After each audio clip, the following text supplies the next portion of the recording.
Welcome in to another great day of snaps. This time, an all sinner edition as we have shuttled off the vestigial organ that is Aaron Murray. There's no need for any quarterback bullshit today on the show, okay? We're keeping it in the trenches. I'm TBob and Gabe Ikard. I'm on the show every day, obviously. And today I'm joined by Gabe Ikard from Oklahoma, former OU great. I mean, we're talking about a 3-time All-American, first a freshman All-American, then third team, then consensus, 3-time All-First Team Big 12, NFL journeyman. He hosts the Oklahoma Breakdown podcast. Catch him on SiriusXM. Catch him on the game day broadcast as well. Gabe, what's up, brother? How we feeling, dude? Massive week and weekend here in the state of Oklahoma. Not only OU versus Tennessee, but we've got Oklahoma State. They've got Utah coming to town. Oh, fuck. Stillwater. Right. So battle for the Big 12, dude. Let's go. The two biggest games in college football this weekend. I guess you could throw USC Michigan in there as well. Yeah, but I put that in two of the three biggest games right here in the great state of Oklahoma. So fun week here in the home state, man. All right. So look, normally on the Tuesday show, guys, we do all of our game previews. Today, actually, I might throw Oklahoma State and Utah in there a bit as well. But with Gabe, we're mainly going to talk Oklahoma, Tennessee, as he is an Oklahoma expert. I'm coming to this team late. I haven't watched much Oklahoma live. I was watching some film this week as well as Tennessee, kind of catching up on both teams. But either way, Gabe's going to be a much better resource for us to mine when it comes to this weekend's matchup. Maybe we talk on Oklahoma State, Tennessee as well. And then after we let Gabe go, I've got some college football tapas, just a few little dishes that we can spin around the lazy Susan and bite into. All right, Gabe, let's start with something narrative. It doesn't have to do with anything on the field, but Josh Heupel is obviously an Oklahoma hero. I mean, a national championship winning, national championship winning quarterback. And here he is returning to Norman, only not at the head of the Sooners. And it comes at a time when, well, let me start with a sub-question here. I want to do a temperature check-in. How are Oklahoma fans feeling about Brent Venables right now, a few games into this new season, and into year 3? And trust me, I mean, I'm not coming aggressively here.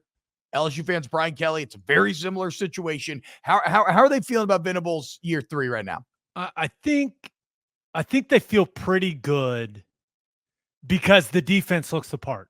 Yeah. And when Brent Venables was hired, OU had not played any good defense for quite some time, and everyone thought, hey, Venables is going to come in and he's going to fix this thing. And he has. OU is playing the best defense that they've played in a long, long time. Now, are they an elite defense? We're about to find out. We're going to find out on Saturday exactly where they're at. But there's just no doubt the types of players they've brought in as recruits, some of the transfers they've gotten, the size, length, and athleticism of the guys on the defensive side of the ball for Oklahoma, it's just better.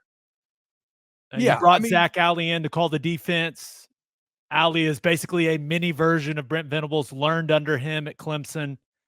And it's allowed Venables to be more of a head coach, more of a CEO, kind of moving around the entire football team during practice. And I think it's been a good thing for Venables. But defensively, things are on track. Offensively, the last 2 seasons under Jeff Lebby, you can criticize them all you want, but they racked up yards and they scored points. Yeah. This year, the offense has not found a rhythm, and the biggest issue has been the running game. They have not found efficiency in the running game. They have not been able to produce hardly any explosive runs. Jackson Arnold, I think he took a step last week against Tulane. I think he's gaining confidence, and he's only going to get better and better with more experience. But the offense is what has a lot of OU fans angry right now. Angry. Yeah. Well, and it's a situation where, man, I don't know about you, but after watching Tennessee, it feels like, although look, I agree with this breakdown, right? The Tennessee secondary has not been tested at all yet, right? So it's kind of hard to understand just how quality that Tennessee secondary may or may not be. Unfortunately, it's still maybe not the best avenue to have to rely on drop back and throwing the ball because the D line is elite. I mean, obviously we all know about James Pierce and Amari Thomas, but 55 jumped off the film to me. Oh, yeah. Who's that? Omar Norman Lott, Brian Easton, number 20, jumped up. Like the whole group is fucking good. And so I'm watching it and I'm like, actually, is running the ball maybe the key to beating this Tennessee team? Because you don't allow the pass rush to take over. You control the clock a little more. You keep the offense off the field. And in your view of the Tennessee defense, what do you feel like is the best way to attack them? I think you have to have some sort of balance offensively. And I don't think when you look at Oklahoma's offensive line situation, and want to make one thing clear, they're beat up, man. They're playing multiple guys that are backups. They're playing their third string center. Oh I mean, no. it's not an ideal situation along the offensive line. They got extremely banged up during training camp. Their starting center went down in the opener. They've just had some bad injury luck along the offensive line. And we'll see if they get anyone back for this one, but I don't know. We'll see. The interior of OU's offensive line, I don't think they can block the guys from Tennessee in the interior consistently. Fuck. But I mean, I think if you have to be able to run the football some. And I think OU can find success on the edges. I think you're talking stretch, outside zone, maybe some pin pull stuff to get out on the edges of the defense. Because I just don't think you're going to have a ton of success trying to run their staple inside zone play that kind of hits in the A gap. I find it hard to believe that they've struggled to move Tulane and Houston, and now all of a sudden they're going to come off the rock and blow Tennessee's guys off the ball. It's just hard to believe. You know what I mean? So it's interesting because I noticed some of the struggling to move Tulane guys a little bit, certainly. What I was shocked by, again, coming to these teams kind of late is I knew Jackson Arnold was a great athlete. He's a big kid. But they ran him a lot in that game. And it makes sense, right? If you're struggling to run the ball, it gives you an extra body. That's an avenue of attack. But, like, can he withstand that? Like, can he maintain that level the entire season? Do you open yourself to a lot of risk going against a front seven like what Tennessee's bringing to bear if you're going to rely on Arnold to make a lot of those plays with his legs? That and Keenan Peely and Arian Carter, they're going to try to kill Jackson Arnold. Yeah. If they run the QB power stuff.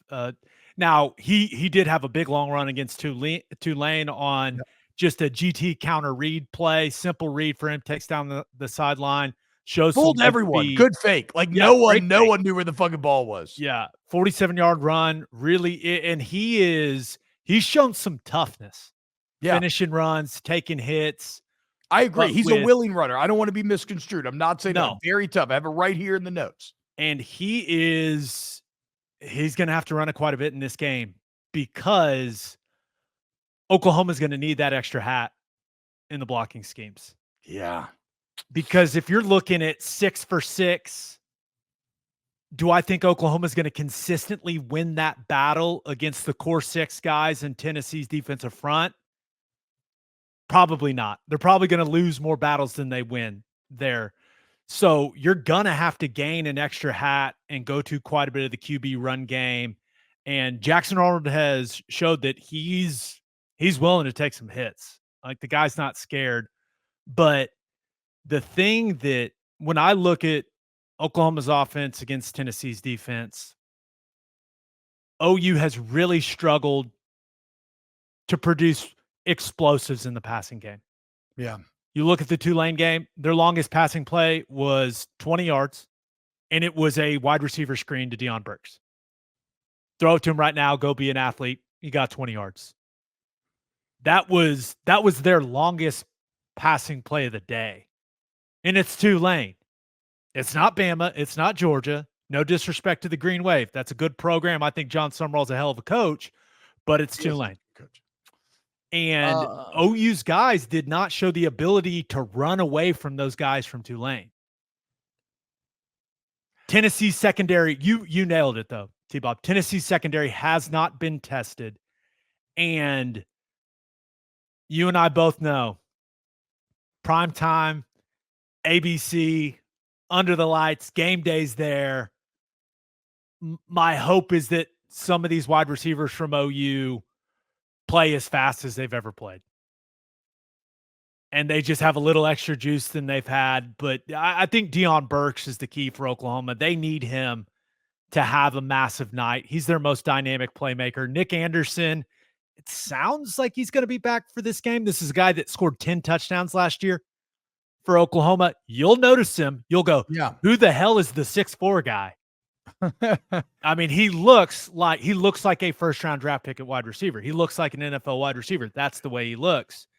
But he's been dealing with an injury all of training camp and through the first 3 weeks of the season. So how sharp, how dynamic is he going to be? I don't know, man.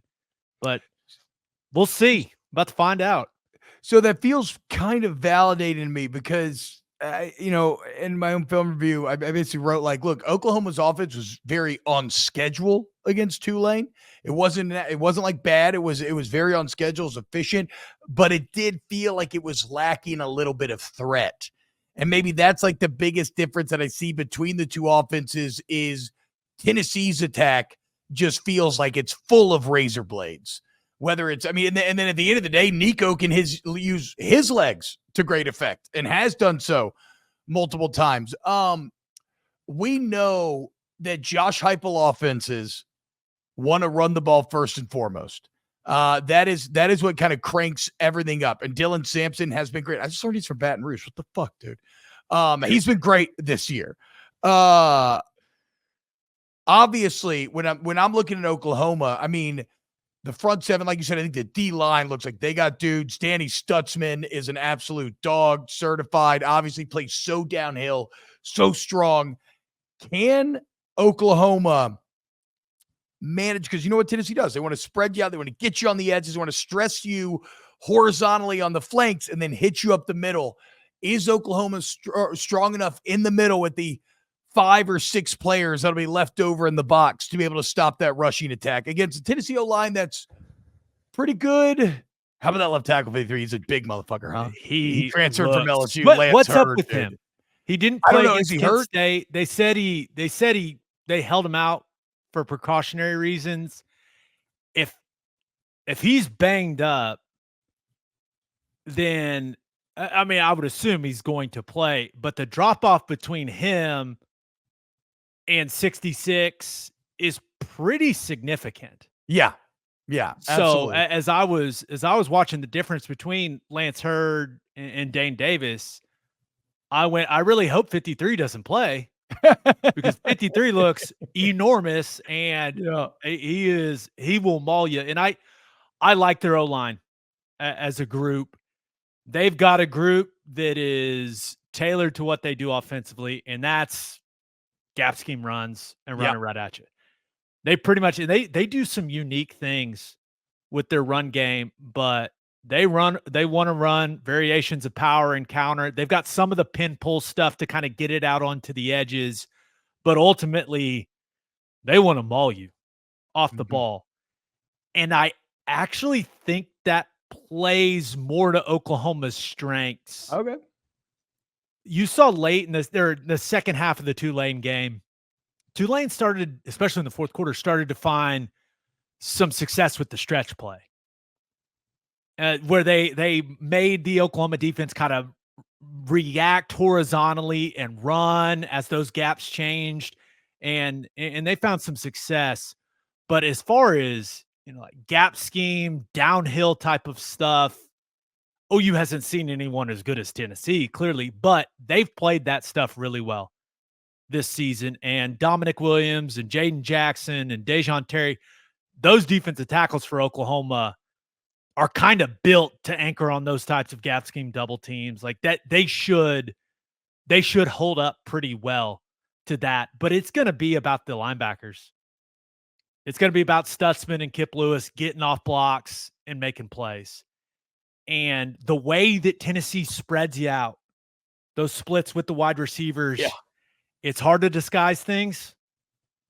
It's hard to kind of play a guy half in the box, half out of the box. Yeah. You got to declare what you're doing defensively pretty significantly. And it may be as simple as, hey, you got to go win your individual battles. I mean, that's the name of this football game, I think, for OU defensively. Don't give up the massive home run over your head, which Nico, he throws a beautiful deep ball, and they got guys at wide receiver that can go and get it. There's no doubt. But don't give them anything easy. Yeah, make them work. Make them work. And that has been the issue for OU's offense. They haven't gotten anything easy. Yeah, they've been working. These methodical long drives. Yeah. That's what makes it Tennessee's offense. Like, they hit you with jabs and jabs and jabs, and then all of a sudden, just this giant uppercut that knocks you out from, 50, 60 yards away. Those are the type of plays that Oklahoma's defense can't allow to happen in this game. Yeah, Tennessee always kind of has that just sword of Damocles hanging over your head, ready to drop at any time. Okay, so I want to go back. So I got a bit distracted. I want to go back to the original setting, or the original question, and it's going to be about the setting. While scrolling through your Twitter, I found a truly shocking statistic per ESPN Stats and Info. This is the first time OU has been a touchdown underdog at home since 1998 against Texas Tech. If you look at a ranked Oklahoma team, they haven't been a home dog by more than 4 since 1978. With Heupel returning and all the pantry, obviously it's going to be packed. It is going to be absolutely insane. Do you think Venables and company will, and is it an advantage to kind of lean into that underdog disrespect play? Like, nobody thinks you can get it done. So something that Oklahoma normally, a card that they cannot play 99.9% of the time. Yeah, I don't think it hurts to use that card. Yeah. This is going to be so. When I was at OU, we played Notre Dame in 2012. And it was a very similar setup. That was the year they went and played in the national title game. Yeah, that's the Natty Notre Dame team. Yeah. So really good Notre Dame team. Ton of hype for the game. Night kickoff. The exact same setup as this game. And that was the best environment I've seen in Norman in a very long time. Honestly, since probably there was the 2008 game against Texas Tech, which is known as the jump around game around here. That game was nuts. And then you probably got to go all the way back to Nebraska in 2000. Damn. This is going to be the best environment in Norman, Oklahoma since 2012. There's no doubt. It's OU's first SEC game. It's the first home SEC game. Josh Heupel, who is beloved.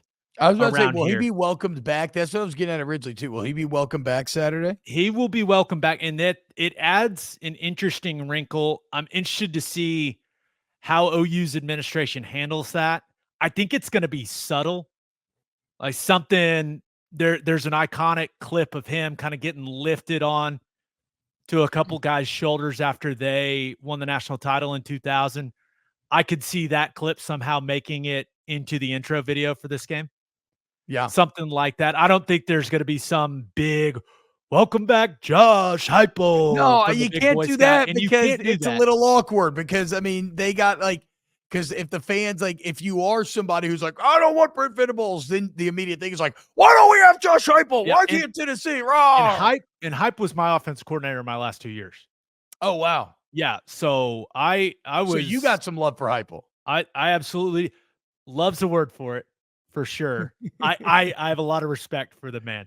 Okay. He is a demanding football coach. I'll put it that way. Okay. But everyone around here hates how that entire situation feels right now. Yeah, exactly. He brought, and clearly Bob Stoops had the biggest influence in his staff, but he brought OU football back. Like when the beginning of my OU fandom, I was born in 90. I think I went to my first game in 95. Hell yeah. We sucked. We were bad. It's literally the only period in history where OU football was bad. Yeah. That's when my fandom started.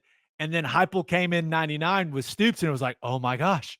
And then 2000, they go undefeated and win the national championship. Josh Heupel was like God here, man. Everyone loved him. And then you look at his coaching career, and I would put myself in this camp. Like everyone thought he was going to be the next guy here after Bob Stoops. Damn. Like that's what it felt like. That's when he came back and he was the offensive coordinator, and it just felt like the natural progression. Once Bob's ready to hang it up, this is going to be Josh Heupel's program. And it didn't work out that way. And I honestly think that's probably the hardest professional decision Bob Stoops ever had to make, was firing Josh Heupel. And the thing is, it was the right decision for everyone. Yeah. Because he brings in some guy named Lincoln Riley to run the offense. Mm-hmm. And that guy's pretty good at running an offense. And then Hype goes on this journey, kind of finds what he wants to be offensively, and kind of has this fire burning inside him, and he ends up where he's at, and he's got Tennessee rolling. So it's strange, and he hasn't been back since. Yeah, I knew that. I heard that at SEC Media Days. A lot of the local media was kind of asking about it. It does not sit well with everyone at Oklahoma. We don't want it to be that way. Like the guy is a legend here. Whoa. We love the guy, but I completely understand the animosity on his side, whether he wants to admit it publicly or not. Yeah. And it just, I don't know. I'm hoping that no matter what happens in between the lines on this game, like that there's some weird closure of that situation somehow, because it's just not what we as a fan base, a guy that played for the guy, like it's just not, it doesn't feel the way I want it to feel, if that makes sense currently. That makes complete sense. It's also, I didn't realize, I mean, I knew the barest bones of the story. I'm so happy that you provided us with a deeper context in terms of, like, I didn't realize Oklahoma was bad in the 90s.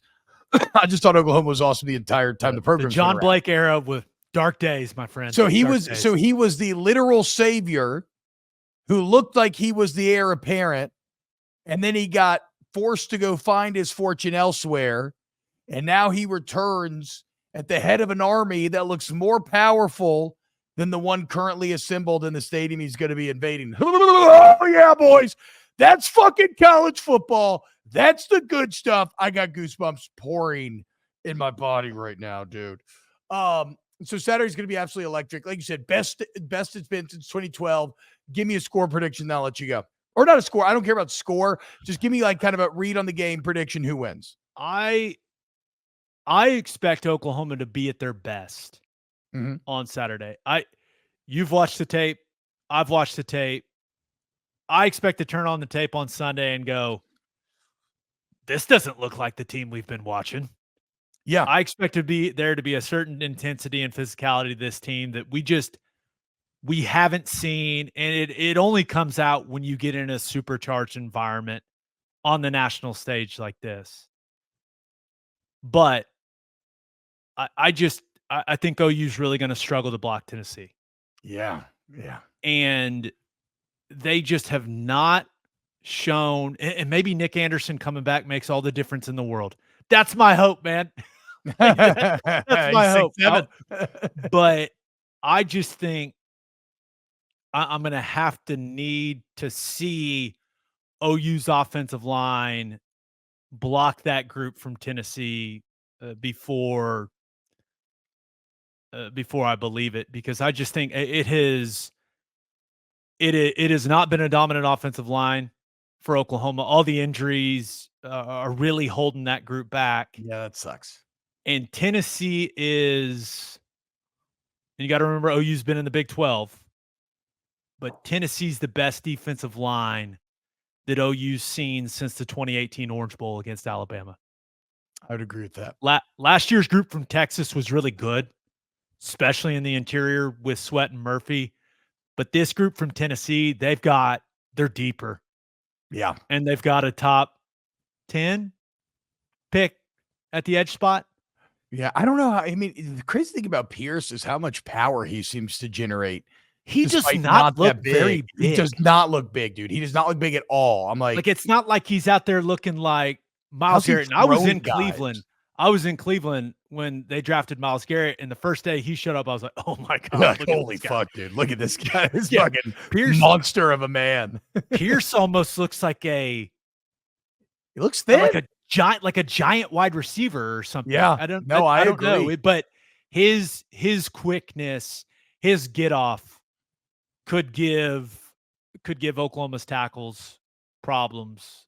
And let's be real, it can give anyone problems. But I think Oklahoma is gonna struggle to block that front. And if you can't block people, it's hard to go and score points.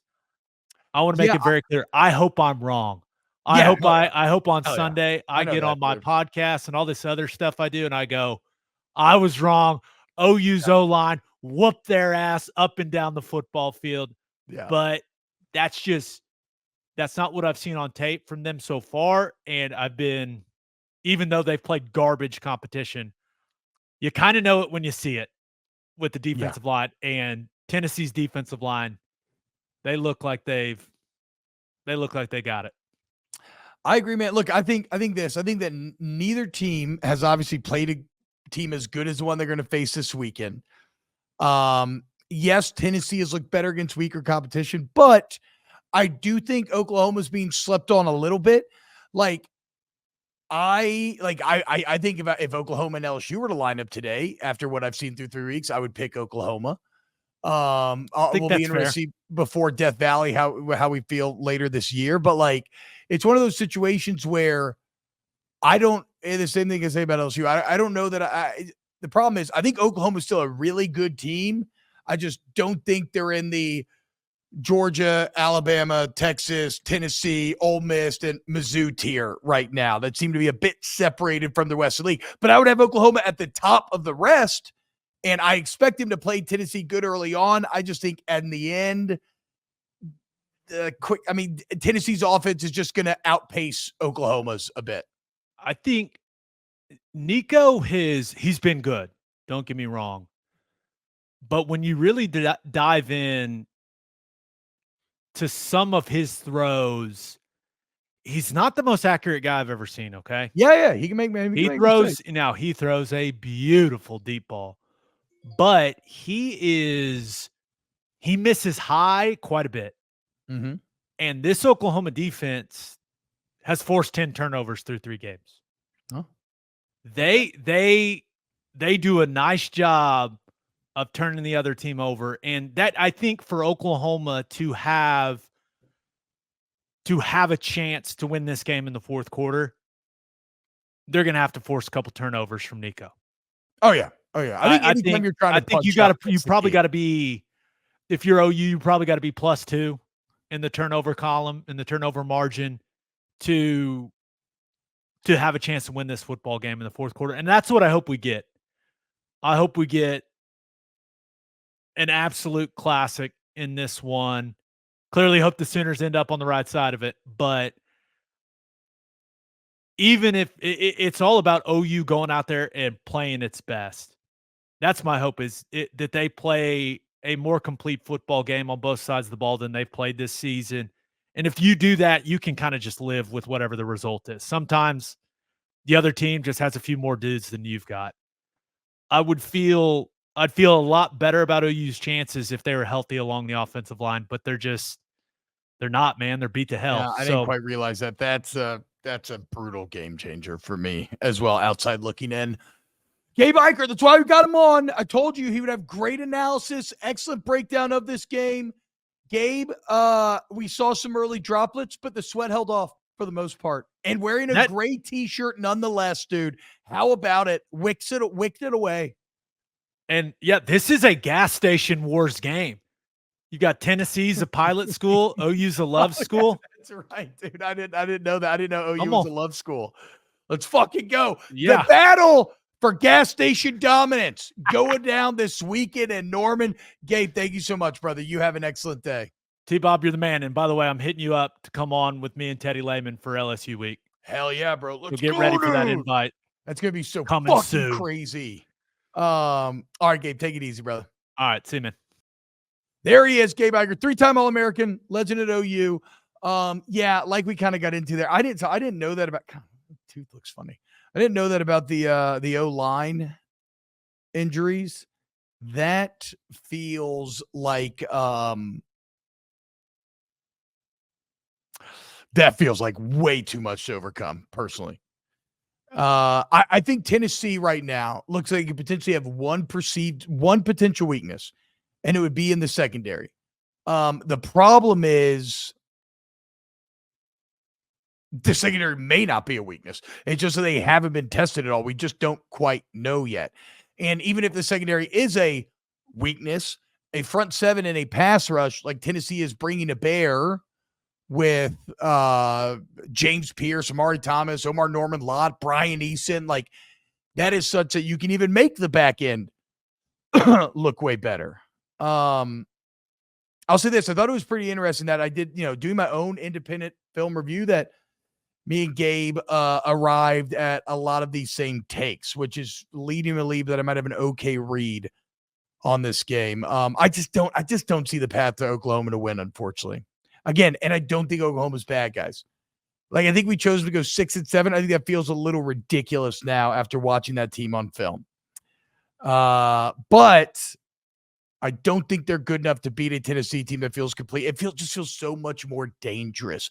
Oklahoma is really missing the big play threat offensively, whereas Tennessee always has it in the back pocket. They've got the legs with Nico. Dylan Sampson's an incredible runner. Front seven so complete. I think Tennessee wins, and not that anybody cares. Probably take them to cover the 7 right now. Crazy times in Norman.